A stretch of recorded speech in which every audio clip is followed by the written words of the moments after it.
तो सर फिर first year inter में डी ग्रेड आया। उस वक्त मेरे हालात ऐसे थे कि मेरी वालदा गांव वालों के कपड़े सीती थी गुजर सफ़र करने के लिए। मेरे फादर डिस्पेंसर थे, वो 92 में रिटायर हो गए थे। तो 6-7 साल जो 2-4 लाख मिलते हैं उसी में गुजारा करके हम गांव शिफ्ट हो गए। एक कमरे के मकान में रहते थे हम, 7 हम फर्द एक कमरे के मकान में। डी ग्रेड आ गया, अम्मा अब्बा कह रही है कि पढ़ाई कर, और मुझे हालात ने इतना, यानी जिंदगी ने इतना गंदा पछाड़ा हुआ था ना कि पैसा भी नहीं है, ना दिमाग है पढ़ाई करें। एक होता है ना बंदा जीनियस है, समझ में भी नहीं आ रही है कोई चीज़, लेकिन अंदर में आग होती थी कि यार आखिर किस चीज़ की कमी है, मैं क्यों नहीं अमीर बनना, या पैसा मेरे पास क्यों नहीं आ रहा, ज़िंदगी लग्जरी तो मेरे पास क्यों नहीं आ रही।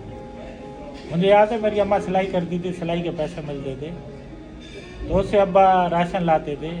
तो 1 पाव, कोई बड़ा हो गया तो आधा किलो गोश्त उस दिन, वरना 1 पाव आता था।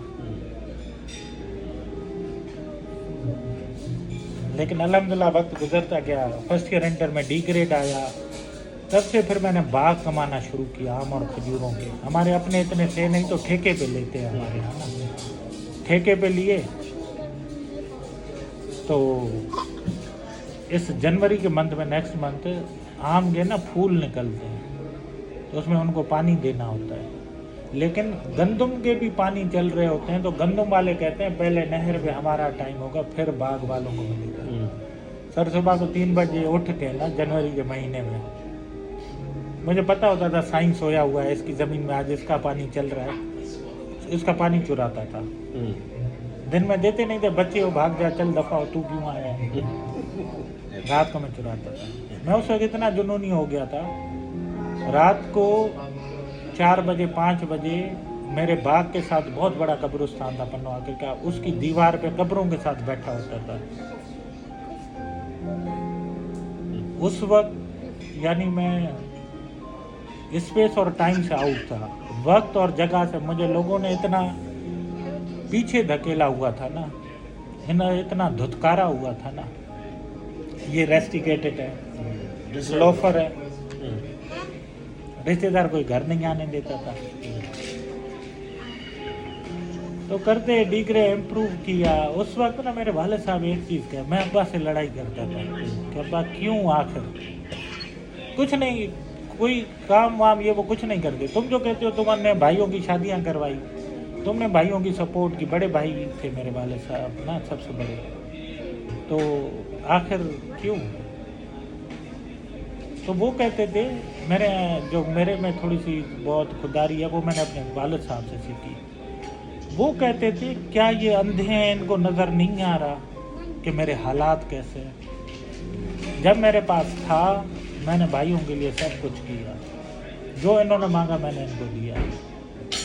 आज अगर मैं एक कमरे में अपने बच्चों को लेके लेटा हुआ हूँ, क्या इनको नज़र नहीं आ रहा। ऐसी ईदें भी गुजरी हैं, हमारे पास पैसा नहीं होता था, हम रात को बैठ के रोते थे, वहाँ पे अपना मैसेज पहुँचाओ।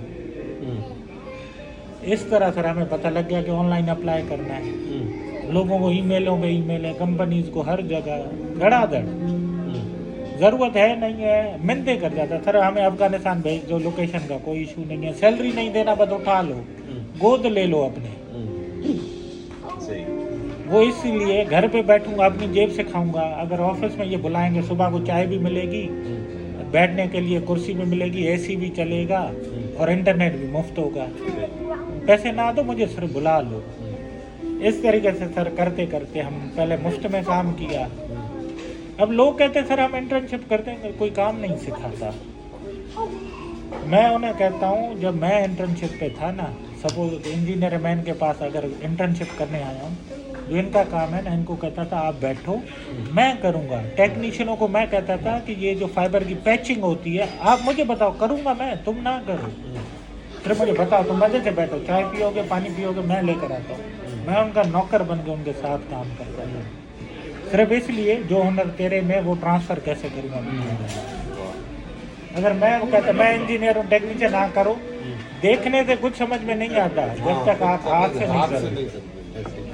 तो सर बस फिर चलते चलते ज़ीरो पे हमने काम शुरू किया। पहली जॉब 3,000 की लगी, उमाड़ा, अगोर, उथल, गवादर, ये 2008 में हम देख चुके थे। फिर चलते चलते जॉब ख़त्म हो गई, फिर एक और जॉब लग गई पाकिस्तान में 22,000 की। फिर वो भी प्रोजेक्ट, क्योंकि इंजीनियर की ज़िंदगी होती है एक बुलबुले की तरह, कभी भी फट सकता है। प्रोजेक्ट नहीं हुआ, thank you so much, it was nice working. Sir मेरा वो प्रोजेक्ट ख़त्म हुआ, मैं लाहौर में था और अल्लाह से दुआएं मांग रहा था और भाग दौड़ दिन रात अब ऑनलाइन अप्लाई करता था। आज तक मैंने गवर्नमेंट में भी अप्लाई नहीं किया। मुझे उस वक्त समझ में आ गई कि पैसे नहीं है, अगर डॉक्यूमेंट्स किसी को भेजूंगा TCS 200 से 300 लेता है, फ़ोटो कॉपी अलग, एक एक पेपर अटेस्टेड करवाने के हमारे यहाँ 20 रुपये लेते हैं। 500-600 का तो एक दफ़ा बनता था गवर्नमेंट में अप्लाई करने के लिए। इंटरनेट पे 20 रुपये फी घंटा इंटरनेट होता था, कैसे यूज़ करता था।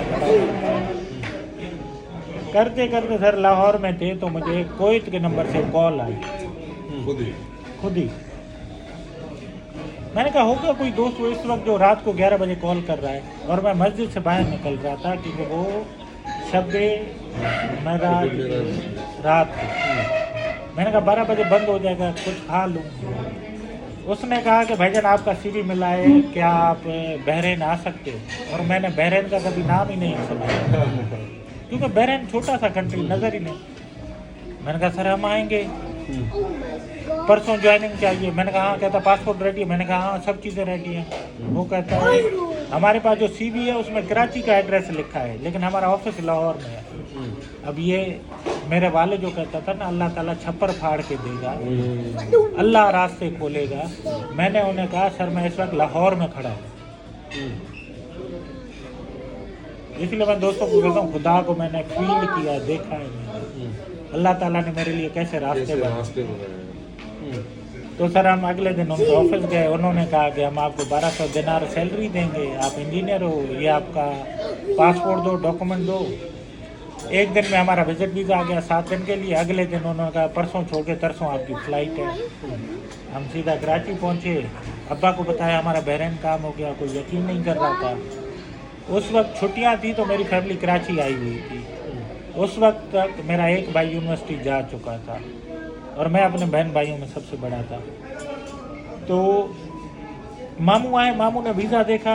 मामू माशाल्लाह हमारे VP, ठीक है, और ख़ानदान में एक ऑफिसर होता है ना, तो सब बंदे कहते हैं ये जो कहेगा वो सही बात है, इसकी सुने, इनका पॉइंट ऑफ व्यू अदाता के खबर होंगी। जब उन्होंने वीज़ा देखा उन्होंने कहा तू हमें मामू बना रहा है, ये तो 7 दिन का है, तू इंजीनियर की तेरी कहाँ जॉब लगी है, झूठ कह रहा है ये तो। ऐसे कहते तू कल सही था, आज एक दिन में। मैंने कहा मामू खुदा को मान, रंग में भंग ना डाल, हम जा रहे हैं, निकल रहे हैं। तो अब्बा को मैंने बताया इंजीनियर हूँ अब्बा, सही है, मैंने किसी को पैसे नहीं, मेरे पास पैसे है नहीं कि मैं किसी को दूँ एजेंट को, क्योंकि सिंध में ये मशहूर है, पंजाब में ज़्यादा ये एजेंट का काम होता है।